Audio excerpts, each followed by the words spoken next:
নমস্কাৰ এই মুহূৰ্তত আহি পৰিছে সন্ধিয়াৰ কেইবাটাও গুৰুত্বপূৰ্ণ খবৰ আৰু এনে ধৰণৰ খবৰসমূহ নিতৌ চাবৰ কাৰণে চেনেলটো সাবস্ক্ৰাইব কৰি ভিডিঅ'টোত এটা লাইক কৰি দিব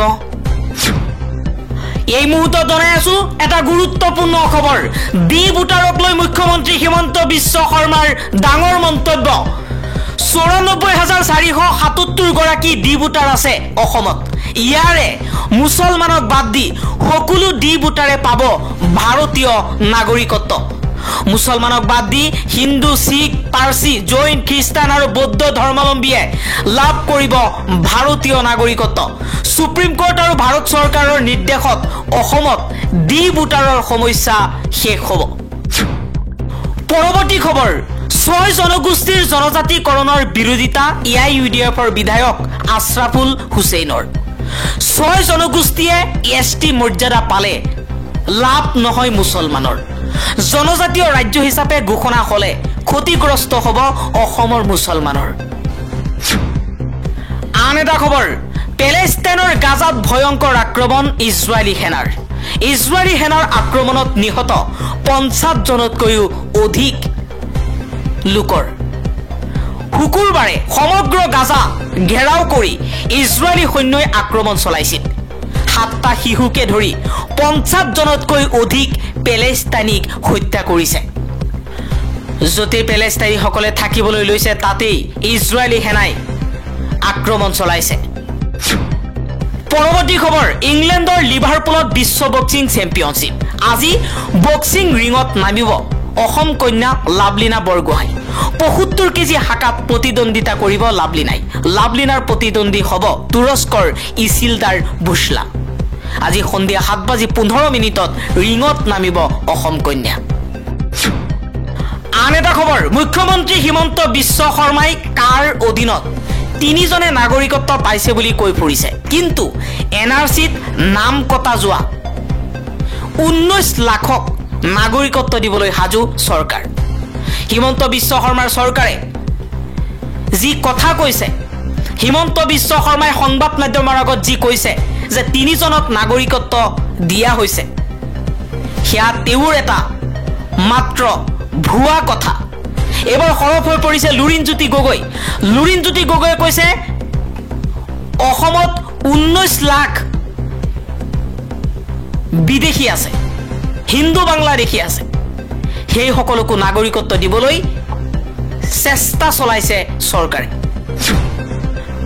আন এটা খবৰ সলনি হল আমেৰিকাৰ প্ৰতিৰক্ষা বিভাগৰ নাম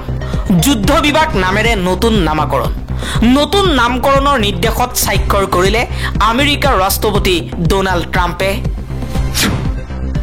পৰৱৰ্তী খবৰ উপ ৰাষ্ট্ৰপতিৰ পদৰ পৰা পদত্যাগ কৰা জগদীপ ধনখৰে লাভ কৰিব বিধায়কৰ পেঞ্চন জগদীপ ধনখৰৰ পেঞ্চনত অনুমোদন জনাইছে ৰাজস্থান চৰকাৰে ১৯৯৩ চনৰ পৰা ১৯৯৮ চনলৈ ৰাজস্থানত কংগ্ৰেছৰ বিধায়ক আছিল ধনখৰ প্ৰাক্তন বিধায়ক হিচাপে মাহে ৪২,০০০ টকাৰ পেঞ্চন লাভ কৰিব প্ৰাক্তন উপ ৰাষ্ট্ৰপতি জগদীপ ধনখৰে আন এটা খবৰ কাৰাগাৰত গুৰুতৰভাৱে অসুস্থ হৈ পৰিছে ম্যানমাৰৰ কাৰাবন্দী নেত্ৰী আং সান চুকিৰ পুত্ৰই এই দাবী উত্থাপন কৰিছে ম্যানমাৰৰ কাৰাবন্দী নেত্ৰী আং সান চুকিৰ পুত্ৰ কিম এৰিছে তেওঁৰ শাৰীৰিক অৱস্থাক লৈ গভীৰ উদ্বেগ প্ৰকাশ কৰিছে তেওঁ কৈছে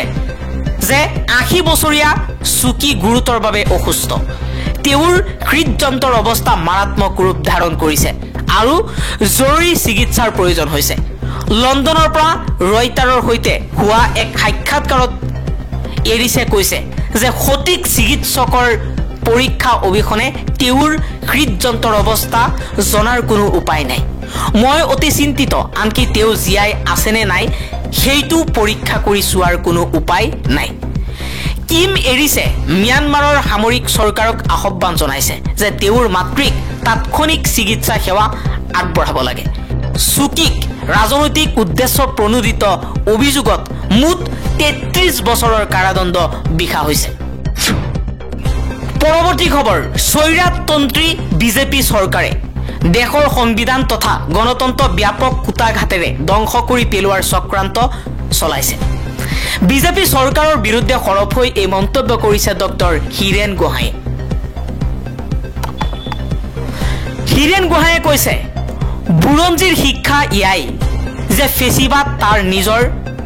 হতকাৰিতাত আৰু হতকাৰিতাৰ ফলত ধ্বংসপ্ৰাপ্ত হয়। 1945 চনত জাৰ্মানী এক বিশাল ধ্বংসস্তূপত পৰিণত হৈছিল। মোবাইলতে সেই সময়ৰ জাৰ্মানীৰ আলোকচিত্ৰ আজিও উলিয়াই চাব পাৰি। আমেৰিকাৰ ধনিক শ্ৰেণীয়ে সোভিয়েট ৰাছিয়াৰ প্ৰভাৱৰ সন্মুখত বাধাৰ সৃষ্টি কৰিবলৈ লাখ লাখ কোটি টকা খৰচ নকৰা হলে পৃথিৱীত জাৰ্মান বুলি জাতি এটা নাথাকিলেহেঁতেন। অতি সম্প্ৰীতি স্বৈৰতন্ত্ৰী চৰিত্ৰৰ নতুন নজিৰ সৃষ্টি কৰি অসমে প্ৰকৃততে কেতিয়াও মানি নোলোৱা কা আইনৰ সীমা 2014ৰ পৰা 2024লৈ প্ৰসাৰিত কৰিছে কেন্দ্ৰৰ বিজেপি চৰকাৰে।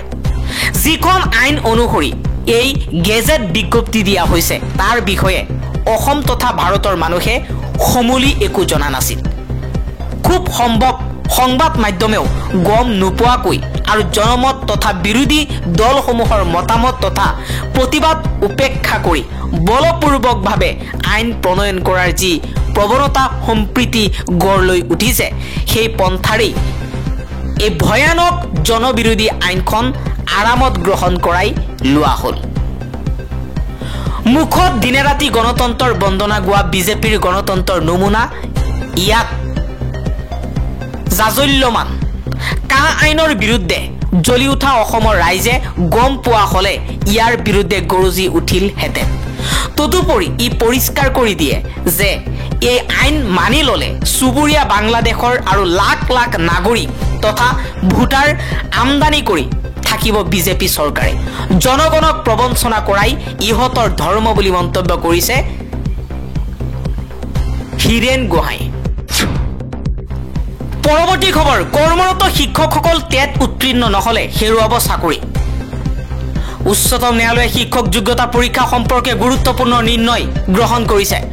আদালতে কৈছে, যিসকল শিক্ষকে এতিয়ালৈকে টেট উত্তীৰ্ণ কৰিব পৰা নাই